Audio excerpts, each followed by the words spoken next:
अगर आप CGL mains का एग्जाम देने वाले हैं और ट्रेडिशनल कोचिंग स्टाइल वाली स्ट्रेटेजी फॉलो कर रहे हैं तो एक बात का जरूर ध्यान रखना कि पहले मैच डिसाइड करता था कि किसको जॉब मिलेगी किसको नहीं मिलेगी, लेकिन इस बार सीजीएल में मेंस का एग्जाम पैटर्न चेंज हो गया। तो इस बार ऐसा नहीं होगा। पहले सिर्फ मैथ्स और इंग्लिश आती थी, इस बार आपका पेपर लगभग टियर 1 जैसा ही होगा। बस फर्क क्या होगा कि वेटेज थोड़ी बहुत प्लस माइनस में होगी। तो आप वही स्ट्रेटेजी कहीं ना कहीं फॉलो करके चलें। बाकी एक डिटेल स्ट्रेटेजी सीजीएल मेंस के लिए उसके ऊपर मैं वीडियो बना दूंगा, आप वो फॉलो कर सकते हैं आप चाहे तो। लेकिन आप इस फैक्टर को जरूर कंसिडर करके चलना कि सारा टाइम मैथ्स पे मत लगाना।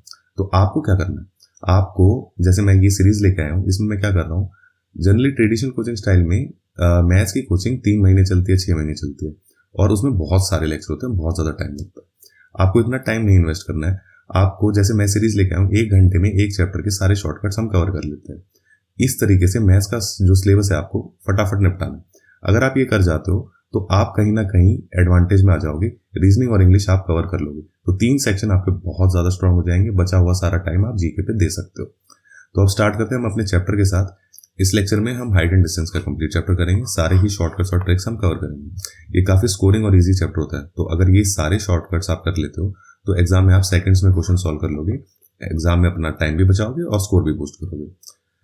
So my name is Sahil Biswal. I was selected as W with rank 18 in CGL 2020. और भी मेरे स्कोर कार्ड्स और रिजल्ट चैनल पे अपलोडेड हैं, आप जाके देख सकते हैं। अब स्टार्ट करते हैं अपने चैप्टर के साथ। देखो, सबसे पहले मैं 3 बेसिक शॉर्टकट बताने वाला हूँ। ये 3 बेसिक शॉर्टकट बिल्कुल अच्छे से याद कर लेना। सारे टाइप ऑफ क्वेश्चंस बहुत आसान हो जाएंगे इसकी वजह से, और बाकी जितने भी टाइप्स ऑफ क्वेश्चंस और ट्रिक्स मैं बताऊंगा उसमें ये बहुत काम आएंगे। तो इसको सबसे पहले समझ लेते हैं। देखो, यहाँ पे ये एक ट्राइंगल है, इसकी इस साइड की लेंथ है P, ये H हाइपोटेन्यूज और ये B, ये 90 डिग्री का आपका ट्राइंगल है।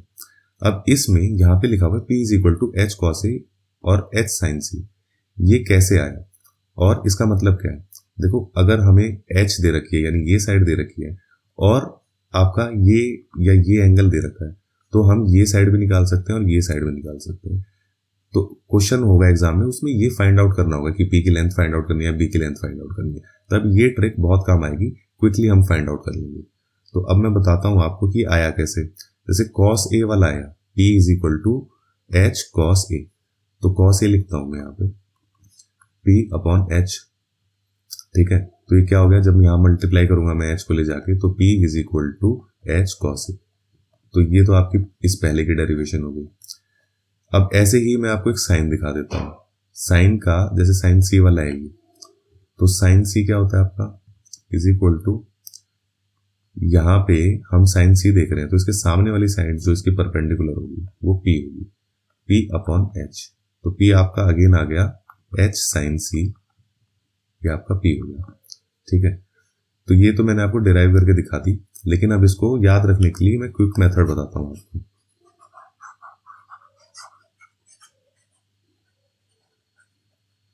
अब किसी भी ट्राइंगल में आपको ये साइड है, ठीक है, ये फाइंड करनी है। ये आपको दे रखा है H, एंगल दे रखे हैं A और C। तो जो H के साथ वाला एंगल है C की टर्म्स में अभी मैं निकाल के दिखाऊंगा। तो C के जो एडजेसेंट साइड है यानी ये B है, ठीक है, ये निकलेगी जब cos C से H को मल्टीप्लाई करेंगे, H cos C, तो B आ गया आपका, ये जो नीचे लिखा हुआ है। ठीक है, अब इसके एंगल के सामने वाली साइड ये जब निकालनी है जो कि P है, तो P क्या होगा आपका, H को जब sin C से मल्टीप्लाई करेंगे। ठीक है, तो अब ये ट्रिक समझ लो। H sin C तो सामने वाली साइड आ जाएगी, H cos C तो नीचे वाली साइड आ जाएगी। अब इस एंगल में लेके चलते हैं, H cos A तो ये वाली साइड आ जाएगी, H sin A तो आप इस सामने वाली साइड आ जाएगी इस एंगल की। तो ये हमारी ट्रिक है जो फटाफट याद रखनी है हमको। ठीक है, अब हम आ रहे हैं अपने बेसिक शॉर्टकट 2 पे। वहां पे हमने हाइपोटेन्यूज से ये वाली साइड्स निकाली थी, यहाँ पे हम इन वाली साइड्स और इन वाले एंगल्स को यूज करके हाइपोटेन्यूज वाली साइड निकालेंगे। तो ये करना कैसे है, एक मैं डिराइव करके दिखा देता हूँ। अगर सिलेबस जल्दी कवर करना है तो हर चीज में डिराइव करके नहीं दिखा सकता, बाकी आप निकाल सकते हो इसी तरीके से। तो जैसे कि मैं कहता हूँ कि cos C = क्या था हमारा, बेस अपॉन हाइपोटेन्यूज। अब मैं इसको यहाँ ले जाऊंगा और cos C को यहाँ ले जाऊंगा, तो ये क्या हो जाएगा, hypotenuse = base by cos C। और 1/cos c क्या होता है, sec c, तो h is equal to b sec c। तो ये आपका एक डिराइव करके मैंने दिखा दिया। लेकिन आपको ऐसे नहीं करना है एग्जाम में, आपको याद रखना है। क्विकली एक ट्रिक बताता हूँ मैं आपको। तो अगर बेस दे रखा है और उसके बगल वाला एंगल है, तो b इंटू सेक सी आपका हाइपोटेन्यूज आ जाएगा। और इसके अगर सामने वाला एंगल है तो b इंटू कॉसिकेंट ए आपका हाइपोटेन्यूज आ जाएगा। ठीक है, ऐसे ही p के साथ करके देते हैं। बेस के अगर साथ वाला एंगल है तो p into sec C sec A is equal to hypotenuse, और इसके अगर सामने वाला एंगल है p into cosecant C is equal to hypotenuse. तो ये आपकी ट्रिक हो गई याद रखने के लिए। अब हम आते हैं अपने बेसिक शॉर्टकट 3 पे। फर्स्ट और 3 बहुत इंपॉर्टेंट शॉर्टकट है, बिल्कुल रट लेना। ठीक है, इसमें क्या करेंगे, हम एक p और b निकालेंगे इन एंगल्स के टर्म्स में, जैसे हम ऊपर कर रहे थे। लेकिन यहाँ h का रोल नहीं है, p के टर्म्स में b निकालेंगे, b के टर्म्स में p निकालेंगे। तो एक मैं डिराइव करके दिखा देता हूँ। For example tan c is equal to p upon b। तो p आ गया आपका कितना, b tan c। ऐसे ही आप बाकी चारों डिराइव कर लेना, ये वाले सेम है, कॉट रखोगे तो बाकी आ जाएंगे। अब मैं इसकी शॉर्ट ट्रिक बताता हूँ, ऐसे याद नहीं रखना आपको, ऐसे ना डिराइव करना एग्जाम में, ये फटाफट निकल जाएगा एक लाइन में। ट्रिक क्या है, जब भी ये वाली साइड निकालनी होती है तो इसका tan आता है और इस बेस से मल्टीप्लाई होता है। ऑब्वियसली हमें ये साइड तो दी होगी, तो b tan c p आ गया। ठीक है, और जब ये वाली साइड दी होती है और इसके सामने वाला एंगल दिया होता है, तो ये वाली साइड निकालना होगा तो कॉट से मल्टीप्लाई कर देंगे, तो base is equal to p cot c। ठीक है, तो इस एंगल की टर्म्स में हमने ये भी निकाल दिया और ये भी निकाल दिया। ये साइड दी है तो ये निकल जाएगी, ये साइड दी है तो ये निकल जाएगी। ऐसे ही हम ये वाला निकाल देते हैं। ठीक है, तो ये क्या होगा, जब b से मल्टीप्लाई होगा इसका कॉट यानी cot A, b cot a, सामने वाली साइड एंगल से मल्टीप्लाई हुई तो कॉट आएगा और बेस मिलेगा, तो ये आएगा p is equal to b cot a। और ऐसे ही जब हमें ये वाली साइड, ये मैं मिटा देता हूं एक बार, और ऐसे ही जब हमें tan की टर्म्स में निकालनी है और ये वाली साइड दे रखी है, तो ये मल्टीप्लाई करेंगे tan a से तो ये वाली साइड आ जाएगी, तो आपका b is equal to p tan। ऐसे आपको ये चारों याद रखनी है। इनको अगर आपको नहीं समझ आया ना तो एक बार वीडियो और देख लेना। इस तरीके से याद रखना, ये निकालनी है तो ये cot c, अगर p निकालनी है तो इसी तरीके से b के टर्म्स में a अगर यूज करोगे तो b cot a ऐसे आ जाएगा। अगर c के टर्म्स में निकालना है तो b tan c ये आ जाएगा। इस तरीके से आपको याद रखना है। देखो वो तो हो गए हमारे बेसिक शॉर्टकट सारे के सारे। अब हम करने वाले हैं टाइप्स ऑफ क्वेश्चंस और इनकी ट्रिक्स। तो देखो ये ऐसे इस तरीके से जो डिवीजन है ना, ये आपको कहीं मिलेगा नहीं। ये मैंने अपनी तैयारी के टाइम ऐसे स्ट्रक्चर करे थे, सारी टाइप्स ऐसे डिवाइड कर ली थी। उससे क्या होता था, मुझे एक टाइप के अलग अलग क्वेश्चन नहीं देखने पड़ते थे, मैं एक टाइप का एक ही क्वेश्चन देखता था और मेरा रिवीजन जल्दी हो जाता था। तो उसी तरीके से मैंने ये पीडीएफ अपने आप बनाई है अपने हाथ से। तो ये है टाइप्स ऑफ क्वेश्चंस। ऊपर थे शॉर्टकट जो हर क्वेश्चन में और हर ट्रिक में अप्लाई होगा। तो अब देखना कैसे अप्लाई होगा और क्यों मैंने कहा था वो तीनों तो बहुत ढंग से रट लेना। अब यहाँ पे एक ट्राइंगल दे रखा है ए बी सी डी, ये इस टाइप से एक फिगर है। ए बी डी ट्राइंगल है, A B C B triangle है। अब देखो ये ट्राइंगल नहीं होगा, क्वेश्चन ऐसे होगा कि यहाँ पे सन है, सी से आदमी देख रहा है, डी से आदमी देख रहा है, एंगल इतने इतने बन रहे हैं, इनके बीच का डिस्टेंस दे रखा है, या फिर आदमी डी पे खड़ा है, सी की तरफ जा रहा है। तो क्वेश्चन कोई भी हो, फिगर ये बनेगी। अब इसमें क्या है, सबसे पहले मैं आपको दिखाता हूँ वो शॉर्टकट कैसे यूज होते हैं। तो ए जो है डिस्टेंस है बी से सी का, तो अगर हमें बताना है तो हम ऐसे लिख सकते हैं h cot θ2। ऊपर बताया था मैंने, ये वाली साइड का जब इस वाले एंगल से cot θ2 से मल्टीप्लाई करेंगे तो बेस आ जाएगी, और बेस को जब tan θ2 से मल्टीप्लाई करेंगे तो ये आपका परपेंडिकुलर यानी h आ जाएगा। तो वही शॉर्टकट यूज करके मैंने ये लिख दिया। ऐसे ही मैं b लिख दूंगा, b कितना होगा h cot θ1। अब देखो मैं लिख देता हूं a b, इन कॉट को मैं उधर ले जाऊंगा तो ये बन जाएगा कॉट बन जाएगा यहाँ जाके tan θ1, और ये वाला कॉट बन जाएगा tan θ2। तो A B tan θ1 tan θ2 is equal to h²। ये एक आपका रिजल्ट है। कोई भी क्वेश्चन आएगा उसमें आप ये एंगल और साइड्स डाल दोगे डायरेक्टली, तो आपको अगर ए पूछा है और बाकी वैल्यूज डाल दोगे तो ए आ जाएगा, ऐसे ही एच आ जाएगा, बी आ जाएगा। तो पूछा कुछ भी हो, ये फॉर्मूला आपको काम आएगा, ये आपको याद रखना है, ये आपका रिजल्ट 1 है। अब एक चीज और क्या है, अगर मान लो θ1 plus θ2 is equal to 90 degree है, तो ट्रिग्नोमेट्री जब हम पढ़ेंगे, जब हम देखेंगे, उस केस में tan θ1 into tan θ2 is equal to 1 होता है। तो रिजल्ट क्या आ जाएगा, H square is equal to, ऊपर करके लिखते हैं, तो रिजल्ट आ जाएगा आपका H square is equal to A. तो ये दो रिजल्ट हो गए इस फिगर से रिलेटेड, ये आपको याद रखने और कॉपी में नोट डाउन कर लो, ठीक है। एक चीज और पूछ सकते हैं, मान लो ए दे रखा है, बी दे रखा है, पूछ रखा है डिस्टेंस क्या है, तो इसका भी फॉर्मूला आप यहाँ पे हमने जो निकाला था b माइनस ए डायरेक्टली लिख दोगे तो आ जाएगा। तो d कितना हो गया, b माइनस ए, ये हो गया h cot θ1 माइनस cot θ2। तो ये भी एक तीसरा फॉर्मूला है, आप लिख सकते हो उसको थर्ड, ठीक है। अब देखते हैं इसी टाइप 1 का एक क्वेश्चन पढ़ते हैं। The angles of elevation of the top of a tower standing on a horizontal plane from 2 points on a line passing through the foot of the tower at a distance 12 feet 27 feet respectively are complementary angles. Complementary angles होते हैं दो angle जब θ1 plus θ2 90 degree के बराबर होता है। Question में पूछा है then the height of the tower in feet is, height of the tower पूछिए। क्वेश्चन क्या कह रहा है, एक टावर है, उसके एंगल्स ऑफ एलिवेशन दो पॉइंट से ए और बी मान लेते हैं, कितने हैं नहीं बताया, θ1 और θ2 बताया, और ये कह रखा है कि θ1 plus θ2 is equal to 90 degree, ठीक है। अब इनकी डिस्टेंस दे रखी है, एक की 12 और यहां से लेके यहां तक 27, ये फीट में, और ये ए तक 12। तो मतलब ये ए हो गया, ये बी हो गया, ये θ1 प्लस θ2 90 डिग्री है। ऊपर मैंने क्या डिराइव करके दिखाया था कि जब θ1 प्लस θ2 90 डिग्री है, ये फिगर बन रही है, तो H square is equal to A into B. A into B कितना है, 12 इंटू 27, 12 होता है 4 इंटू 3, 27 होता है 9 इंटू 3। तो ये 3 पेयर है, ये 9 का भी 3 और 3 का ही पेयर है, और 4 2 और 2 का पेयर है। तो ये पेयर में से एक सिंगल निकालेंगे, यानी एच का स्क्वेयर हटाएंगे, यहाँ पे अंडर रूट लेंगे, तो कितना आएगा 3 इंटू 3 इंटू 2, 3 3 9, 9 2 18 आपका आंसर।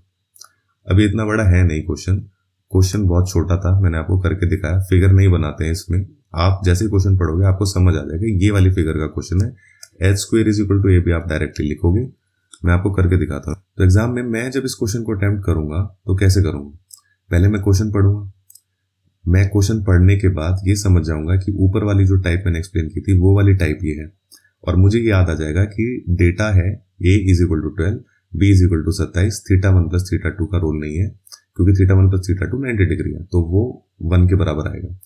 तो H square is equal to A B वाला फॉर्मूला लगेगा। तो एग्जाम में मैं कैसे करूंगा, जैसे मुझे टाइप पता चलेगी क्वेश्चन की, H square is equal to A B मुझे पता है, a 12 है, b 27 है, तो H square is equal to 12 into 27, जो कि होता है 3 इंटू 4 इंटू 9 इंटू 3। जब इसको बाहर निकालोगे रूट से आपका आ जाएगा 18, ये आपका आंसर है। अब आ जाते हैं टाइप 2 पे। इसी तरीके से इसमें क्या होगा, मान लो ये दो पोल्स हैं, ठीक है, और इनके बीच में एक पॉइंट है सी। यहां से जब इसको देख रहे हैं तो θ2 बन रहा है, यहां से जब इसको देख रहे हैं तो θ1 बन रहा है। इसके भी कुछ रिजल्ट्स हैं, मैं आपको बता देता हूँ। ए आप यहाँ पे डायरेक्टली वैसे ही निकाल लोगे, h cot θ2। बी कैसे निकालोगे, वही बेसिक शॉर्टकट यूज करके, h cot θ1। तो एक तो बात डी की बात हो गई सबसे पहले, तो आपका पहला रिजल्ट है d is equal to h cot θ1 plus cot θ2। ये आपका पहला रिजल्ट आ गया, इसको लिख लो। दूसरी बात वहीं की तरह H square is equal to A B tan θ1 tan θ2, ये आपका सेकंड रिजल्ट आ गया। अब थर्ड रिजल्ट आपका क्या है, if θ1 plus θ2 is equal to 90 degree, या ये कॉम्प्लीमेंट्री एंगल्स है, तो θ1 और θ2 मल्टीप्लाई होके 1 हो जाता है, H square is equal to A B हो जाएगा। ये आपका थर्ड रिजल्ट हो गया। अब आ जाते हैं टाइप 2 के एक क्वेश्चन पे। पहले क्वेश्चन पढ़ते हैं। Two poles of equal height are standing opposite to each other on either side of the road, which is 100 meter wide. From a point between them on the road, angle of elevation of the tops are 30 degree and 60 degree. The height of the pole in meter is. तो question क्या कह रहा है कि दो पोल हैं, जो एक रोड है 100 मीटर वाइड, उसके दोनों एंड पे हैं और वो दोनों इक्वल हाइट के हैं. अब एक पॉइंट है रोड के बीच में जिनसे उन दोनों पोल के एंगल ऑफ एलिवेशन 30 डिग्री और 60 डिग्री है. तो क्वेश्चन क्या है, 100 मीटर का एक रोड है, इस तरफ एक पोल खड़ा है और इस तरफ भी एक पोल खड़ा है, दोनों की हाइट बराबर है h. इन दोनों रोड्स के बीच में एक पॉइंट है जिनसे इन दोनों पोल्स के एंगल ऑफ एलिवेशन 30 डिग्री और 60 डिग्री है आपके. बेसिक मेथड से आप क्या करोगे, इसको एक a मानोगे, इसको 100 माइनस a मानोगे. ऐसे मत करना, ऐसे लंबा लगेगा, वो क्वेश्चन बहुत ज्यादा. ऊपर जो आपको रिजल्ट्स दिखाए हैं उसमें से आपको कुछ याद आ रहा है, अभी भी कराया था, सिंपल सा फॉर्मूला था कि d यानी इसके और इसके बीच का डिस्टेंस 100 मीटर है, जो कि वो किसके बराबर है, h cot 30 degree plus cot 60 degree. Basic method आता है, तो अगर ये रिजल्ट नहीं भी आता तो आप देख सकते थे h cot 60 ये हो गया, h cot 30 ये हो गया, दोनों का एडिशन 100 के बराबर हो गया, h मिल जाएगा आपको डायरेक्टली. तो cot 30 डिग्री की वैल्यू क्या होती है, √3. cot 60 की वैल्यू क्या होती है, 1/√3. जब इसको यहाँ ले जाओगे 4/√3 आ जाएगा, और यहाँ ले जाके जब मल्टीप्लाई करोगे तो 100√3 डिवाइडेड बाय 4, आपका आंसर आ गया 25√3. तो ये आपका आंसर हो गया. अब हम अपने टाइप 3 पे आ गए हैं. अब इसमें क्या है, एक पोल खड़ा रहता है बीच में और इसके दो पॉइंट होते हैं अपोजिट साइड्स पे. एक का एंगल होता है θ1, एक का एंगल होता है θ2. ये θ2, ये θ1. ए और बी दे रखे होते हैं डिस्टेंस इस पोल के बेस से, डी इनका टोटल डिस्टेंस. तो सबसे पहले ए क्या होगा, h cot θ2, a is equal to h cot θ2, और बी क्या होगा, h cot θ1. तो एक चीज तो आ गई हमारी सबसे पहले, d is equal to h cot θ1 plus cot θ2. ये आपका रिजल्ट 1.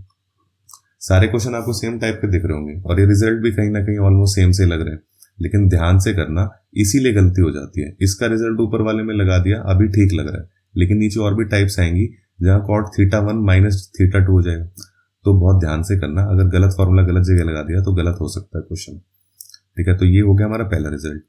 अब इसको ये पहली वाली जो इक्वेशन है और इस सेकंड वाली इक्वेशन को मल्टीप्लाई कर रहे थे हम ऊपर, वैसे यहाँ पे करेंगे तो क्या आ जाएगा, h² is equal to ab tan θ1 tan θ2. ये आपका रिजल्ट 2. और वहीं ऊपर की तरह अगर θ1 plus θ2 is equal to 90 degree होगा तो tan θ1 और tan θ2 की मल्टीप्लीकेशन 1 हो जाएगी, h² is equal to ab. आपका थर्ड रिजल्ट आ गया. तो ये 3 रिजल्ट है. अब टाइप 3 का एक क्वेश्चन देख लेते हैं. क्वेश्चन पढ़ते हैं. 2 ships are sailing in the sea on the two sides of a lighthouse. The angle of elevation of the top of the lighthouse as observed from the two ships are 30 degree and 45 degree respectively. If the lighthouse is 100 meter high, the distance between the two ships is. तो question क्या है,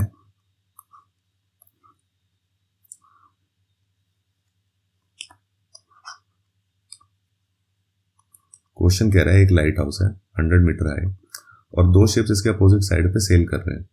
ये आपका 100 metre है, एक का angle आपका 45 degree है और एक का एंगल आपका 30 डिग्री है. ठीक है, और ये पूछा है इन दोनों शिप्स के बीच का डिस्टेंस कितना है. तो सिंपल है, ऊपर वाला रिजल्ट अगर हम डायरेक्ट लगाएंगे तो डायरेक्ट आंसर भी आ जाएगा. डिस्टेंस का फॉर्मूला क्या था, h जो कि 100 है into cot θ1 plus cot θ2. cot 30 क्या होता है, √3, और cot 45 क्या होता है, 1. तो ये हो गया 100 प्लस 100 √3. √3 की वैल्यू दे रखी है 1.73 लेनी है आपको. तो 100 और 100 इंटू 1.73 क्या होगा, 173. तो आंसर आपका आ गया 273. ठीक है, तो एग्जाम में इसे करना है डायरेक्टली फॉर्मूले से. डिस्टेंस होता है बराबर h 100 है जो कि, और इंटू cot 30 √3 प्लस cot 45 जो कि 1 है. इसको √3 को लेना है 1.73, 2.73 इंटू 100 273 आपका आंसर था. ऐसे फटाफट आंसर निकालना है एग्जाम में आपको. अब टाइप 4 पे आ जाते हैं. 2 poles and angle of depression of their bases. तो ये एक पोल दे रखा है जिसकी हाइट है y, ये एक पोल दे रखा है जिसकी हाइट है x, यहां से यहां का एंगल है बीटा, डिप्रेशन दे रखा है, ये डिप्रेशन होता है। लेकिन ऑल्टरनेट एंगल्स हम ज्योमेट्री में देखेंगे कि ऑल्टरनेट एंगल जो होते हैं और उसमें जब एक लाइन इंटरसेक्ट कर रही होती है तो ये बराबर होते हैं, तो ये भी एंगल ऑफ एलिवेशन भी बीटा ही होगा। तो ये अल्फा है तो ये वाला भी अल्फा ही होगा, ठीक है। तो इसमें क्या है, वही हम चीज अप्लाई करेंगे जो शॉर्टकट बेसिक हमने सीखे थे 3, उसमें क्या होगा, d is equal to Y cot beta और d also will be equal to x cot alpha. तो यहां पे d square is equal to X Y cot alpha cot beta, ये एक रिजल्ट है। इसमें भी अगेन इफ अल्फा, ये पहला रिजल्ट है, and second if alpha plus beta is equal to 90 degree, तो tan alpha into tan beta अगर 1 होता है तो cot alpha into cot beta भी 1 ही होगा। तो सेकंड रिजल्ट आपका बन जाता है d square is equal to X Y, ये आपका सेकंड रिजल्ट है, ये भी याद करते हैं। अब आते हैं इसी टाइप के क्वेश्चन पे। Two towers A and B have lengths 45 meter and 15 meter respectively. The angle of elevation from the bottom of tower B to the top of tower A is 60 degrees. If the angle of elevation from the bottom of the tower A to the top of the tower B is theta, then the value of sin theta is. तो question में आपको क्या दे रखा है कि दो tower है, एक टावर है A और एक टावर है B। इससे लेके इसका जो एंगल ऑफ एलिवेशन है वो 60 डिग्री है और ये एंगल है थीटा, और इसका साइन की वैल्यू पूछे, यानी साइन थीटा की वैल्यू आपसे पूछी गई। तो ये मान लेते हैं d, ये हाइट दे रखी है 45, ये हाइट दे रखी है 15। तो पहले क्या करेंगे, 45 cot 60 यानी 1/3, 1/√3, 15√3 आपकी d आ गई वैल्यू। ये बेसिक शॉर्टकट यूज करके मैंने निकाल दी, ठीक है।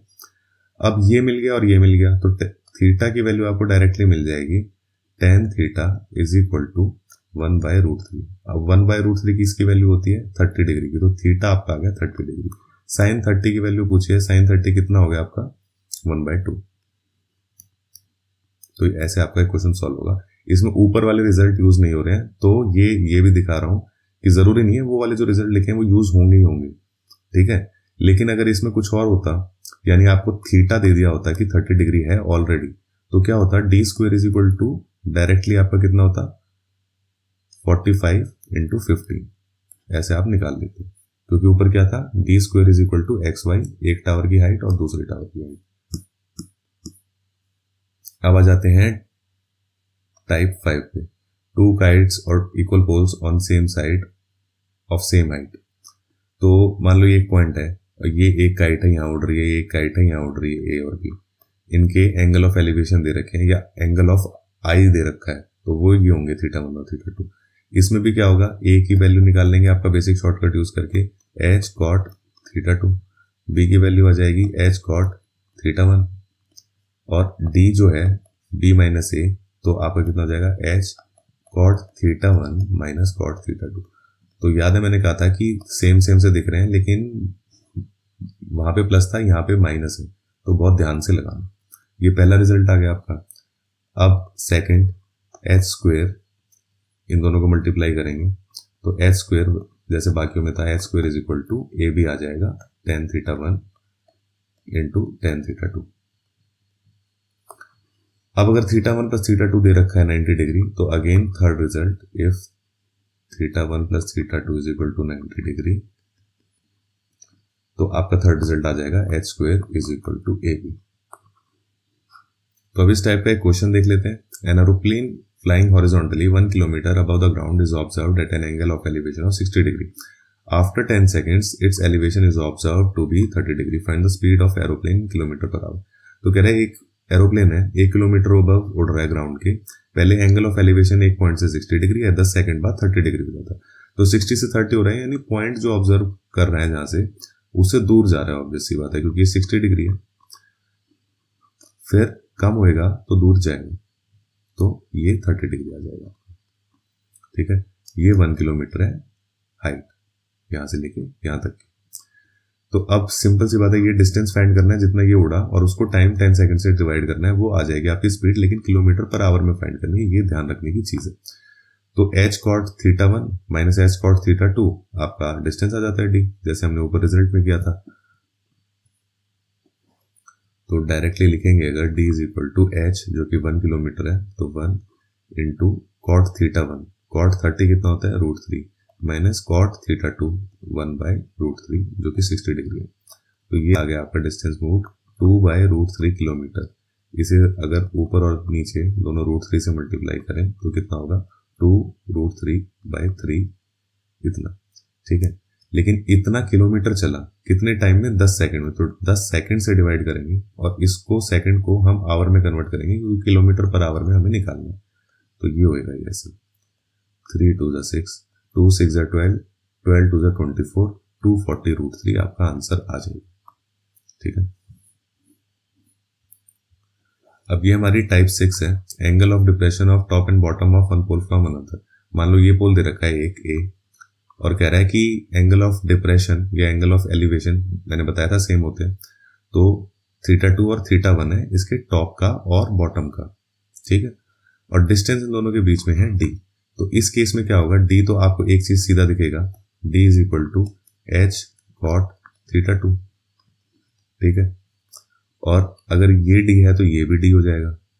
अब इस क्वेश्चन में जनरली क्या फाइंड करना होता है, ये फाइंड करना होता है या फिर ये h फाइंड करना होता है।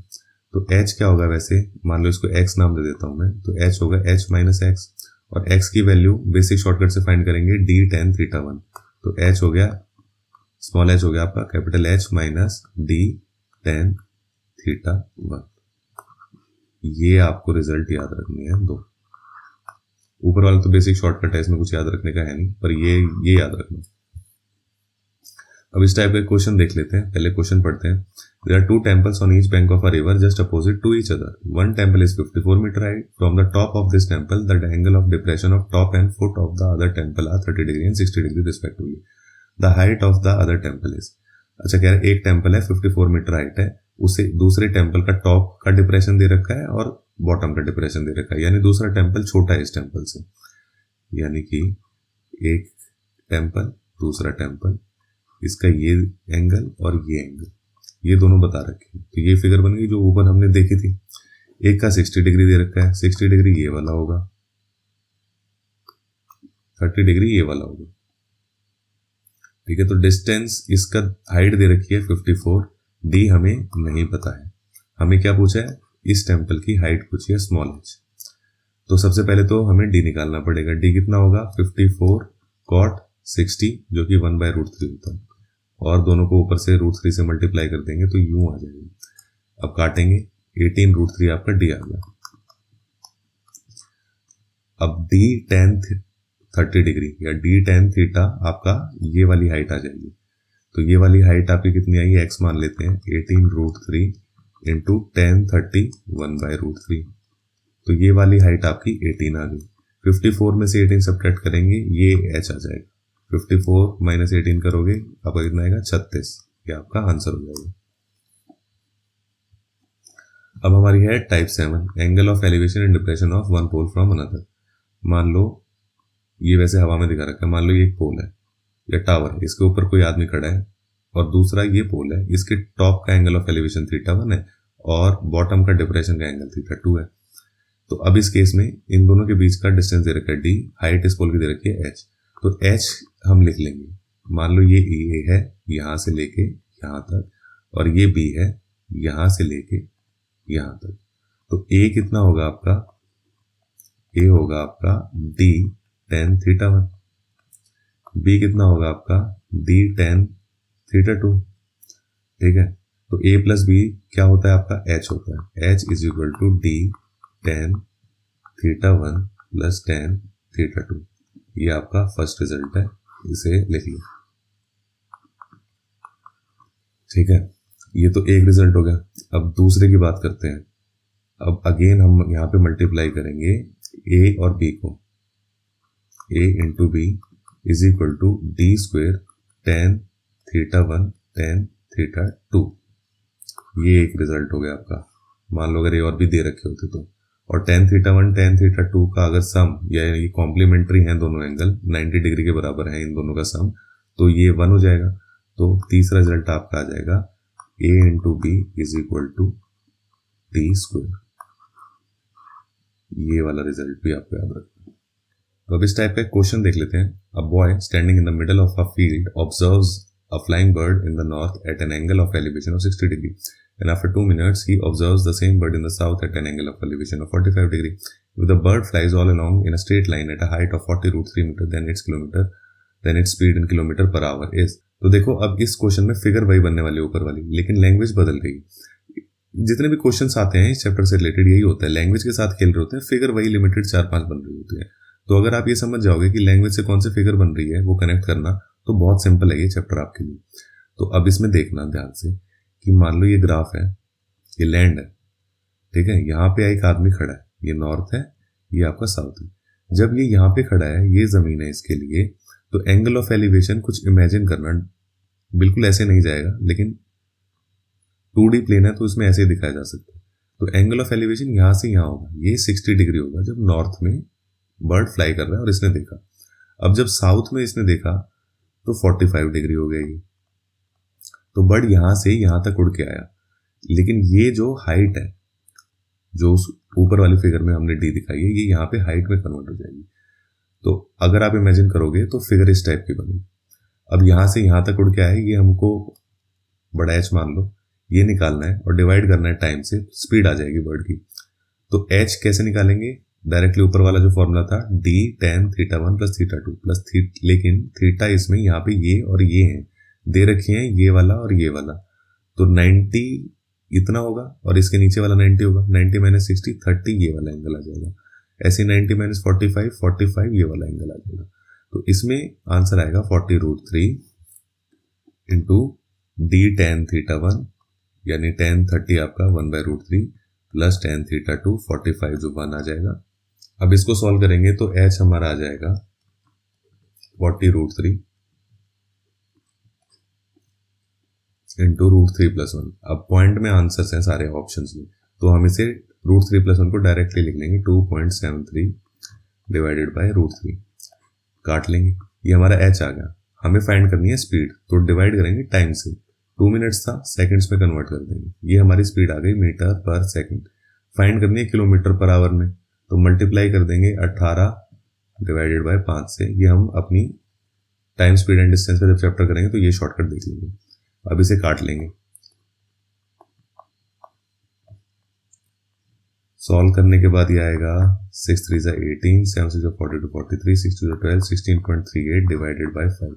जब इसे पूरा सॉल्व करेंगे 5 3 15 5 2 10 5 7 35 5 6 30 3.276 किलोमीटर पर आवर हमारा आंसर। ऑप्शन ए हमारा आंसर होगा। अच्छा, अब देख लेते हैं टाइप 8 लैडर थ्योरम। ये वैसे इसकी डेरिवेशन आपको किसी काम नहीं आएगी, लेकिन मैं एक बार करा देता हूं ताकि आपको यूं ना लगे कैसे आया लैडर थ्योरम की। लेकिन रिजल्ट आप सबसे पहले लिख लो कॉपी में और ये याद रख लो, 1/z is equal to 1/x plus 1/y। कभी भी ऐसी फिगर बनेगी ना जिसमें ये हाइट दे रखी है x, ये हाइट दे रखी है y, इन दोनों के पॉइंट ऑफ इंटरसेक्शन है ये, इसकी हाइट ग्राउंड से पूछ रखी है z, तो आपको ये रिजल्ट लगाना है 1। ठीक है, ये आया कैसे है ये मैं आपको करके दिखा देता हूँ। सिमिलैरिटी ऑफ ट्रायंगल जब हम पढ़ेंगे ना, जब हमें पता होगा कि ये पैरेलल अगर होती हैं तीनों, या एक ट्रायंगल है मान लो ये, और इसमें z पैरेलल है बेस के, तो z/x जो होता है आपका, मान लो ये a है और ये b है, ये यहां से यहां तक b है और यहां से यहां तक a है, तो ये बराबर होगा a divided by a plus b के। ये रिजल्ट 1। अब ऐसे ही z डिवाइडेड बाई y दूसरे ट्राइंगल में, इस वाले ट्राइंगल में, ठीक है, b divided by a plus b, ये हो गया आपका सेकंड। अब देखो मैं क्या करूंगा, z जो है इसको राइट हैंड साइड ले जाऊंगा, तो ये क्या हो गया 1/x is equal to a/a plus b into 1/z। ऐसे ही ये दूसरे वाली क्या हो जाएगी 1/y is equal to b/a plus b 1/z। अब इन दोनों को मैं ऐड कर दूंगा 1 और 2 को, तो adding 1 and 2 1/x plus 1/y कितना हो गया, 1/z कॉमन लेता हूं मैं, नीचे a प्लस b कॉमन है, और ऊपर भी आ जाएगा a प्लस बी, ये कट जाएंगे, आपका रिजल्ट आ गया लैडर थ्योरम का 1/z is equal to 1/x plus 1/y। अब फटाफट लैडर थ्योरम पे एक क्वेश्चन देख लेते हैं। Two poles of height 12 metre and 4 metre are tied with two ropes such that base of one pole is tied to the top of other pole, find the height of the point of intersection of the ropes. अब देखो ये क्या कह रहा है, दो पोल हैं, एक 4 मीटर का, एक 12 मीटर का, इन दोनों के टॉप को बेस से अटैच कर दिया रोप्स के हेल्प से, ऐसे। अभी कह रहा है पॉइंट ऑफ इंटरसेक्शन जो है रोप्स का, उसकी हाइट बतानी है ग्राउंड से कितनी है, ये x, या वहां पे जैसे क्वेश्चन था लैडर थ्योरम में, इसको मान लेते हैं z। तो डायरेक्टली लिखेंगे 1/z is equal to 1/x जो कि 1/4 है और 1/y जो कि 1/12 है। सॉल्व करने पे आएगा, एलसीएम ले लेंगे, 3 + 1 4/12, काटेंगे, आंसर आ जाएगा 1/3। तो z अगर 1/z इज इक्वल टू 1/3 है तो z हो गया 3 मीटर्स। ये करने के लिए मैंने आपको इतना दिखाया, नहीं तो आप डायरेक्टली लिखोगे 1/z is equal to 1/4 plus 1/12 ऐसे लिखोगे। सॉल्व करके आपको समझ आ जाएगा सीधा कि ये 3 + 1 4, 4 3 12, 3 आंसर। ऐसे करना है एग्जाम में, बस इतना सा। देखो अब बेसिक टाइप के जितने भी क्वेश्चन है हाइट एंड डिस्टेंस के, वो टाइप्स बेसिक कवर हो गए, लेकिन कुछ मिसलेनियस क्वेश्चन है, 2 ही मिसलेनियस क्वेश्चन है जो कि प्रीवियस ईयर में आए थे। अब ये थोड़े से मुश्किल लगेंगे, लेकिन ये मुश्किल नहीं है, इसमें क्या है 2 अलग अलग चैप्टर के कॉन्सेप्ट्स मिस कर रखे हैं। तो जब ऐसा हो जाए तो आपको क्या करना है, अगर आपको एक चैप्टर नहीं आता तो आप ये नहीं सॉल्व कर पाओगे, इसलिए आपको सिलेबस कवर करने पे फोकस रखना चाहिए हमेशा। तो ये क्वेश्चन देख लेते हैं। इसके अलावा अगर कोई मुश्किल टाइप का कोई किसी को लगेगा तो वो मुझे कमेंट सेक्शन में डाल सकता है, उसका भी क्या शॉर्टकट या बेस्ट अप्रोच रहेगा वो मैं आपको सॉल्व करके छोटी सी वीडियो बना के डाल दूंगा। इस क्वेश्चन को देख लेते हैं। एक फिगर दे रखी है ABCDE, ठीक है, ये डिस्टेंस दे रखा है x और ये 3 एंगल्स दे रखे हैं। पूछा है sin 2 थीटा, यानी इस एंगल का हमें यूज है। अब सबसे पहले क्या देखते हैं हम कि ये एक्सटर्नल एंगल है, तो आप ज्योमेट्री में ट्राइंगल के केस में पढ़ोगे external angle is equal to sum of internal opposite angles. तो 2 theta is equal to angle A plus angle E। Angle A यानी कि ये वाला, बस इतना सा, आप इसको अल्फा मान लो, angle alpha plus angle E। तो 2 थीटा, एंगल E हमें पता ही है थीटा है, तो एंगल अल्फा प्लस थीटा, तो एंगल अल्फा आपका आ गया कितना, थीटा, तो ये भी आपका थीटा हो गया। अब एक और प्रॉपर्टी हम पढ़ते हैं कि ट्राइंगल्स में कि अगर ये दोनों एंगल बराबर है तो ये दोनों साइड भी बराबर होंगी। तो ये अगर x है तो ये भी आपकी x होगी। बस आ गया sin 2 थीटा। sin 2 थीटा होता क्या आपका, sin 2 थीटा आपका होता है परपेंडिकुलर, जो कि h है इसमें, अपॉन हाइपोटेन्यूज, हाइपोटेन्यूज x, ये हमने फाइंड कर लिया। तो sin 2 theta is equal to h upon x, ये आंसर आ गया। तो देखो इसमें हाइट एंड डिस्टेंस का कोई चैप्टर लगा, मतलब कॉन्सेप्ट ऐसा कोई खास लगा नहीं, लेकिन फिर भी कंफ्यूज कर सकता है ये ऐसी फिगर आ गई तो एग्जाम में कि आप हाइट एंड डिस्टेंस से करने लग जाओ, h cot थीटा वगैरह सब निकालने लग जाओ। तो इसलिए मैंने ये मिसलेनियस वाला यहीं पे डाल दिया। अच्छा, अब आ जाते हैं दूसरे मिसलेनियस क्वेश्चन पे। इसमें ये क्या गया, in the given figure find the relation between h and x। अभी फिगर क्या है, एक ये पोल मान लेते हैं 2h हाइट है, एक ये पोल मान लेते हैं h हाइट है, ये थीटा है और ये 90 माइनस थीटा है। अब आपको एक फिगर याद आ रही है जो हमने वहां पढ़ी थी, ये वो नहीं है, उसमें हाइट बराबर थी, h और h ही थी, ठीक है, इसलिए ये अलग नहीं, कंफ्यूज कर सकता है केस, इसलिए मैंने मिसलेनियस में डाल दिया। तो यहाँ पे क्या रिलेशन फाइंड करना है, बेसिक से चल के देखते हैं, क्योंकि बेसिक से ही करा जाएगा। जब हमें कोई टाइप में फिट होता हुआ नहीं दिखेगा ना क्वेश्चन, तो उसे लास्ट में टैकल करना जब टाइम रह जाए, और तब उसे बेसिक मेथड से सॉल्व करोगे तो भी आप पैनिक नहीं करोगे और जल्दी कर जाओगे, क्योंकि टाइम बचा होगा, इजी क्वेश्चन सारे निपटा चुके होंगे आप। अब यहाँ पे देखते हैं, तो पहले मैं लेता हूं tan थीटा इस वाले ट्राइंगल में। tan थीटा की वैल्यू क्या है, 2h divided by x divided by 2, वो ऊपर आ जाएगा, तो ये हो जाएगा 4h बाई x, ये 1 बोल देता हूं मैं। अब यहां पे दूसरे ट्राइंगल में लेता हूं मैं, ये होगा tan 90 minus theta is equal to h by x divided by 2, ऊपर आ जाएगा 2h बाई x, ये हो गया 2। लेकिन tan 90 by theta is equal to cot theta, ठीक है, तो ये हो गया रिजल्ट 2। अब मैं 1 इंटू 2 करूंगा, तो tan theta into cot theta क्या होगा आपका, तो tan theta into cot theta क्या होगा आपका, 1 हो जाएगा डायरेक्टली, ठीक है, क्योंकि cot थीटा इज 1 बाई 10, तो tan डिवाइडेड बाई 10 1, तो 1 इज इक्वल टू आपका आ गया 4h बाई x, 1 से मल्टीप्लाई करके 2h/x। तो ये हमारा हो जाएगा x² is equal to 8h²। ये हमारा आंसर आ जाएगा option A, x² is equal to 8h²। तो यहाँ पे हमारा चैप्टर खत्म होता है। अगर ये वीडियो और ये शॉर्टकट की छोटी सीरीज, तो यहाँ पे चैप्टर खत्म होता है। सारे शॉर्टकट्स और ट्रिक्स हमने कवर कर लिए हैं, सारे क्वेश्चन टाइप्स भी हमने कवर कर लिए। अगर ये वीडियो आपको हेल्पफुल लगी है और ये जो वीडियो लेक्चर की सीरीज में लेके आया हूँ शॉर्टकट्स की, ये आपको पसंद आ रही है तो सब्सक्राइब कर लो चैनल को। जैसे ही कोई वीडियो आएगी आपको पता चल जाएगा। प्लस नीचे डिस्क्रिप्शन में टेलीग्राम चैनल का लिंक दिया है, उसको जरूर ज्वाइन कर लो, वो आपके काफ़ी काम आएगा। क्योंकि जैसे ही SSC का कोई अपडेट आता है वो आपको वहाँ पे मिल जाता है नोटिफिकेशन में अपने फ़ोन में। प्लस जितने भी ये वीडियो लेक्चर्स हैं उनकी इन्फॉर्मेशन सबसे पहले वहाँ आती है, और ये जो लेक्चर की PDFs हैं वो आपको सिर्फ और सिर्फ टेलीग्राम चैनल से ही मिलेंगे डाउनलोड करने के लिए। प्लस क्या है, जैसे मैंने Tier 1 से पहले ना एक मॉक टेस्ट सॉल्व करके दिखाया था कि एग्जाम में मेरा अप्रोच क्या रहता है, मैं क्वेश्चंस को कैसे टैकल करता हूँ, तो वो मैंने सॉल्व करके दिखाया था। तो उसकी PDF आपको टेलीग्राम चैनल से ही मिलेगी। तो आगे भी मैं ऐसे मॉक टेस्ट सॉल्व करूंगा Tier 2 की प्रैक्टिस के लिए, ताकि आपको पता चले कि मेरा क्या अप्रोच रहता है, मैं कैसे एग्जाम में क्वेश्चंस को सॉल्व करता हूँ शॉर्टकट्स यूज करके। तो इसलिए आप टेलीग्राम चैनल जरूर ज्वाइन कर लो, वो आपके काफ़ी काम आएगा। कंपाइलेशन मॉक्स वगैरह की वो सब आपको PDFs वगैरह वहीं से ही मिलेंगी। तो इस वीडियो में इतना ही था। थैंक्स फॉर वॉचिंग, मिलते हैं नेक्स्ट वीडियो में।